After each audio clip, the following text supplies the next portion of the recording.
You're lying in your tent. It's dark out. Something moves outside. And your brain doesn't calmly say, that's probably a squirrel. Instead, it says, that sounded big. And what's funny is, that same sound probably wouldn't have bothered you during the day. But at night, your brain does something different with it. So I don't think the real question is, how do I stop being scared? I think the better question is, how do I know what is worth actually paying attention to? That's what I want to walk you through in this video.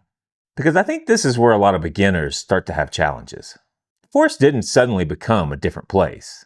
But once it gets dark, it feels like it did. During the day, you hear wind, birds, squirrels, branches moving, water running, little things moving around in the leaves. And it just feels like being outside. But once you're inside the tent and you can't see what's making the noise, your brain has to guess. And a lot of times, it doesn't guess small. It likes to guess big, or even worst case scenario. Next thing you know, a branch can start sounding like somebody's walking in the forest. A rabbit hopping around can end up sounding way bigger than it is. A small deer walking through camp can sound like a giant moose. And a mouse running through dry leaves can sound like it brought a whole construction crew with it. But if this is the part of backpacking that makes you nervous, that doesn't mean you're weak. It doesn't mean you're not cut out for it. It just means that your brain is trying to protect you in an environment where it doesn't have all of the information. So the goal is not to become fearless. The goal is to give your brain fewer blanks to fill in. Because darkness doesn't just make it harder to see. It makes it harder to explain what you're hearing. And I think the mistake that most beginners make is that they wait until they're already scared to start to try to figure out what normal is supposed to sound like. So the first thing that I would do before sleeping in the backcountry is actually not something that you buy. It's just something that you do before it gets dark. Before it gets dark, get inside your tent for a few minutes. Not because you're trying to hide from anything. Not because you're going to sleep yet. Just listen. Lie down. Close your eyes. And just pay attention to what's already happening around you. You might hear some wind in the trees. The birds singing. Little movements moving around in the leaves. Maybe you hear some insect sounds. Maybe there's some water nearby. And you don't have to identify every sound. That's not really the point here. The point is to start teaching your brain that all of these sounds were already here when you felt safe.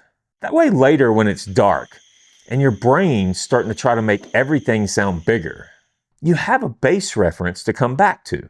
You can remind yourself that you heard this earlier and that this is just what this place sounds like. The goal is not to make the forest quiet, because that's never going to happen. The goal is just to make it familiar. You can even practice at home by putting on some forest sounds when you're sleeping at the house. But to me, the best version of this is doing it right there in camp before dark, because that's where your brain starts to learn that this place already had sounds before it got scary. But that's only one part of it, because there's one question that can ruin your whole night. Did I leave something out?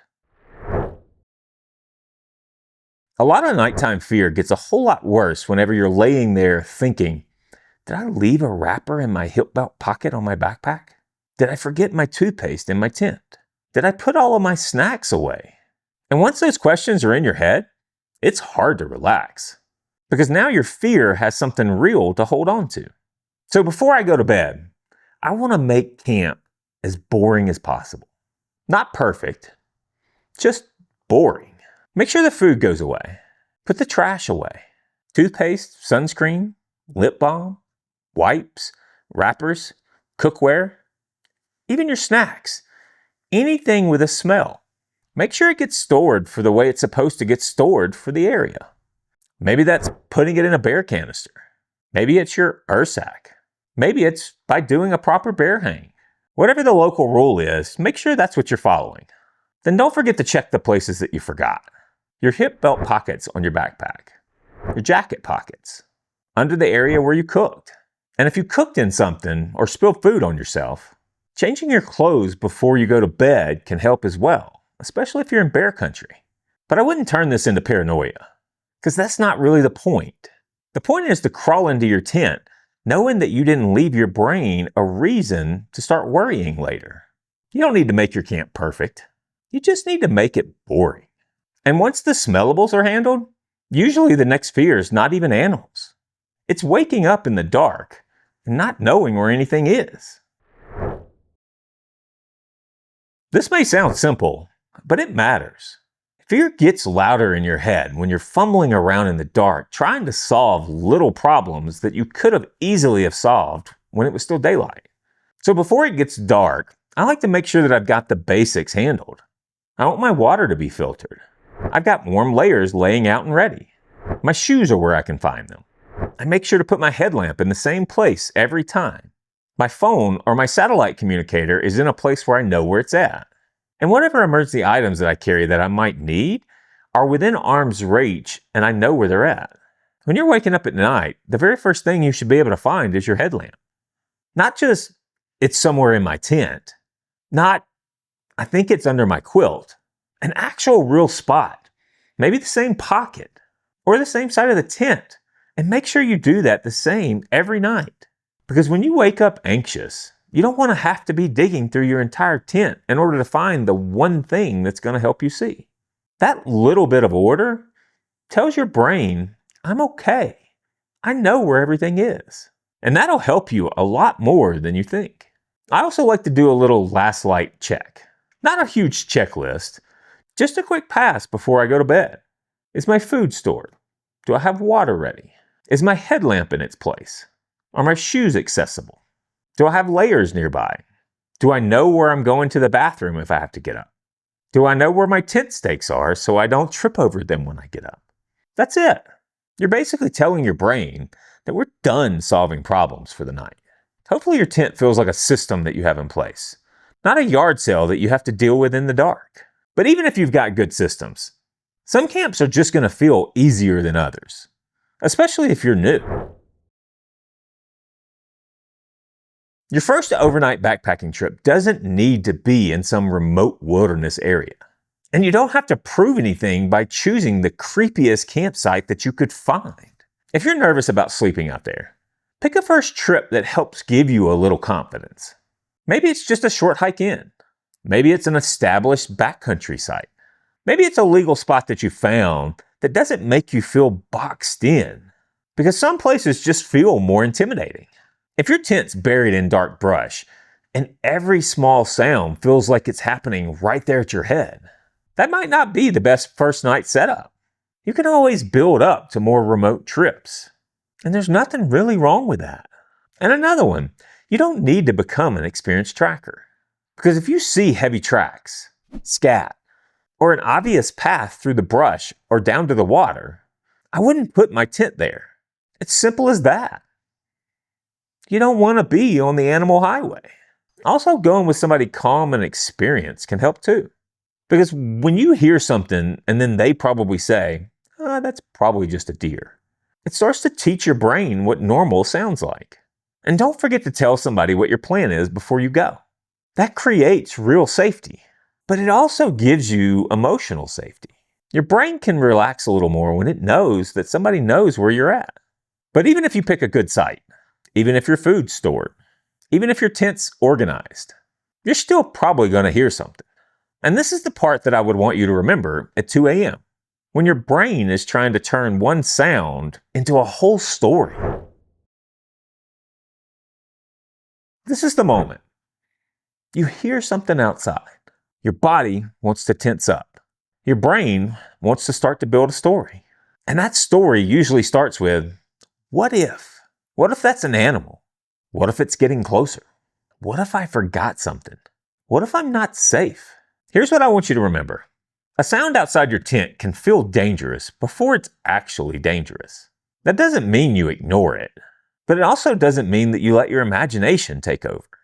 Fear wants you to answer every sound with a story, but instead, you need to answer it with a process. Pause for a moment. Don't immediately sit up, unzip your tent, and blast your headlamp out into the darkness unless there's a real reason to do that. Just take a moment. Listen. Is the sound still there? Is it moving closer? Is the sound repeating? Does it sound aggressive or even unusual? Or did something just move through the leaves and now it's already gone? Then take a moment to breathe. Because if you hold your breath and tense up, then your brain reads your own body like evidence that something's wrong. Give yourself a second. Then check the facts. Did I store my food and my smellables? Is my camp clean? Is my headlamp right there? Are my shoes where I left them? And ask, is there an actual problem? Or is this just the normal sounds of the forest sounding bigger because I can't see it? Most sounds will pass. And if something actually needs your attention, you can respond calmly. Because you already know where all of your stuff is. And you've already handled most of the safety questions. But a lot of times what you need is not a dramatic reaction. What you need is calm, boring self-talk. Something like, that's a normal forest sound. My food's stored. My headlamp is right here. And I'm okay. I know that may sound almost too simple, but fear feeds on dramatic language. If your brain says, something's out there, that makes the fear bigger. If instead you say, that's a sound, I'm going to listen a little more, that makes the fear smaller. And that's the difference in how you react out here. You're not pretending that there's no real risk in the backcountry. You're just not letting every uncomfortable sound become a full-blown story before you actually have the evidence to support it. And honestly, even if you do all this right, your first night may not be great. And that's okay. If you're a beginner, I think you need to hear this. The goal of your first night in the backcountry may not be perfect sleep. It may not be waking up perfectly rested. And it may not be some peaceful, magical night where you never once woke up to any kind of sound. Sometimes the goal is just, I stayed the night. I learned. I made it through. And that counts. Every night that you spend out in the backcountry gives your brain a little more evidence. The first time you go out, everything's still new. The next time, some of it's going to be a little more familiar. Then the next time, a little more. And then eventually, the sounds that made you nervous eventually become why you love being out here. The first night doesn't have to prove that you're fearless. It just needs to show your brain that you can be out there, that you could hear the forest and still be okay. And if you're planning your first trip and want a simple way to make sure you're not missing any of the basics, I've created a beginner backpacking starter kit that I'll make sure to link below. It's built for exactly this kind of thing, helping you feel a little more prepared before you get out there. And I'm curious too, if you've already spent a night in the backcountry, what's one sound that probably scared you more than it should have? Leave it down in the comments, because I think it'll help beginners realize that they're not the only ones that have experienced those kind of moments. Because once the nights start to feel less unknown, backpacking opens up in a completely different way. As always, guys, I hope this was useful to you, and hopefully one of these days I see you out on the trail.